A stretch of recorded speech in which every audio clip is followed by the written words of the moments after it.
Hey there, welcome back to my kitchen. This week I wanted to share some recipes using Boursin cheese. I recently discovered this. I had never had it before and I absolutely love it. I love the flavor of it. So today I'm going to be sharing 3 recipes using this cheese. Starting off today, we're going to make these Boursin mashed potatoes. These potatoes turned out so creamy and delicious. Starting off, I peeled, cubed, and then boiled about 1.5 pounds of gold potatoes. Once my potatoes were done, I just drained those and added them straight into my mixing bowl. Before I add in any of my other ingredients, I'm going to give these a little bit of a mash.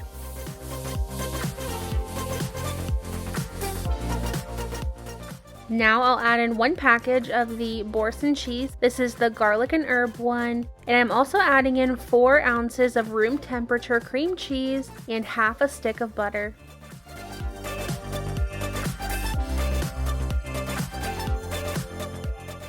Just make sure that you scrape down the sides and the bottom to ensure that you don't miss any ingredients that got stuck down there or around the edges. Now you're just going to add in a little bit of milk. I started with about 1/4 cup. If you want your potatoes to be thinner after that, you can add a little bit more at a time until you get it to the texture that you like.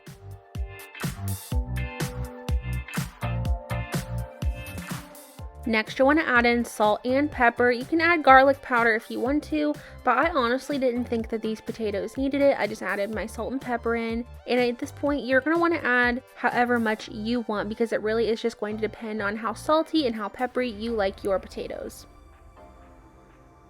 These mashed potatoes honestly turned out so creamy, so soft and delicious. We really enjoyed them. They had such good flavor, and I also went ahead and served these with some homemade Salisbury steaks.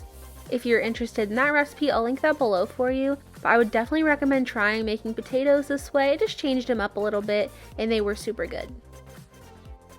Up next, we're going to be making some Boursin cheese stuffed mushrooms. I just started by preheating my oven to 350 degrees, and into this medium-sized bowl I'm adding in my room temperature Boursin cheese. Again, this is the garlic and herb one. 1/2 cup of cooked and chopped bacon. 1/2 cup of shredded mild cheddar cheese, and then I also chopped up 2 green onions and added those in as well. Once I got that mixed together, I just set it aside for a second so I could make my topping. On this plate, I have a 1/4 cup of freshly grated Parmesan cheese, a 1/4 cup of panko breadcrumbs, a few shakes of black pepper, just be careful not to overdo it with the pepper, and a 1/4 teaspoon of dried parsley. I just went ahead and got that combined on this plate, and we're going to set it aside as well. Over to a parchment paper lined baking sheet, I have 8 ounces of cleaned mushrooms.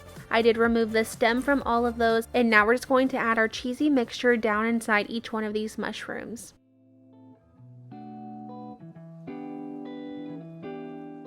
Then you'll take your mushroom over to the Parmesan and breadcrumb mixture and just press it right down in there to cover the tops.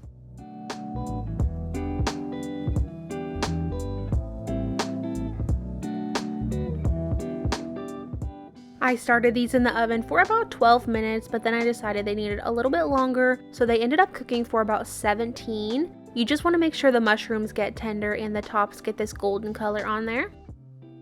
These mushrooms didn't last long. I almost didn't even get a picture of them. We devoured them. They were absolutely delicious, and I really love the topping on there. It was just so good. And also, if you're interested in what I made with this, I did make my dill chicken burgers. I have posted those before, so I'll link that recipe for you below as well.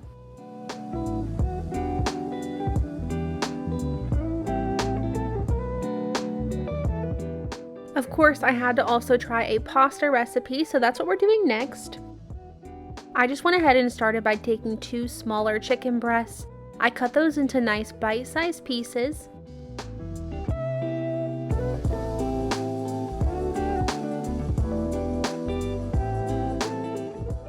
Over to a skillet, I added 1 tablespoon of butter along with about a tablespoon of olive oil.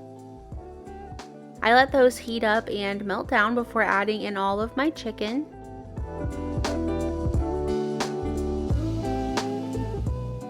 I just lightly seasoned this chicken with some pepper.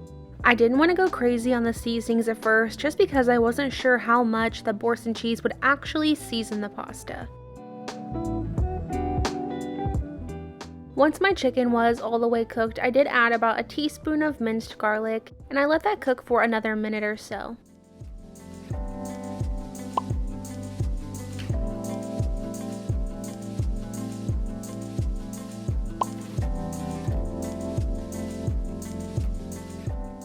Next, I'm adding a half cup of reduced sodium chicken broth. I'm going to let this cook in here for a minute. It'll reduce just a little bit in the next 5 to 10 minutes. Next, you'll add in the star of the show, the garlic and herb Boursin cheese. I just kind of used my spoon to mash that up in there and get it combined with the chicken broth and the chicken.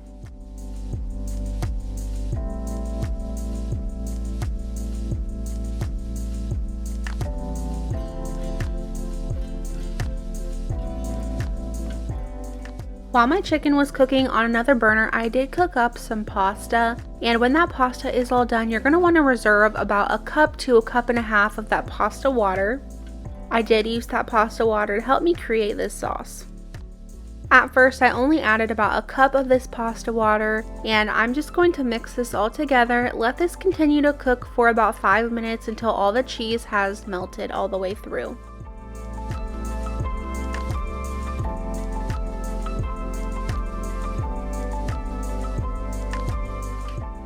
The starches in your pasta water should help your sauce to thicken up a little bit, and then you will just add all of that sauce and the chicken straight into your pasta.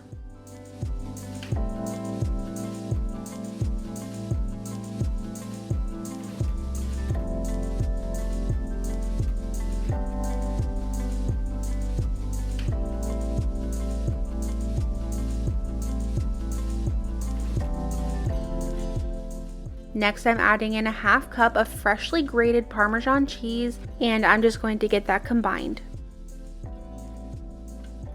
Now that everything is in the pasta, go ahead and give it a taste and adjust the seasonings accordingly. I did end up adding more pepper and just a little bit more salt in there.